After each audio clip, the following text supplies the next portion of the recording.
The alarm sounded at the Suncor oil refinery in Commerce City twice in the past 24 hours. The alarm signaled the third leak in 2 weeks. Continuing our coverage of Colorado at 6, Suncor says alarms went off last night in response to a vapor release. This morning, the alarms were for a leak from a pipe.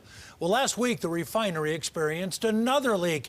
And this is all happening as Suncor undergoes its review process with the state health department to renew its operating license. The public comment on Suncor's renewal process just opened today. It's going to last for a month.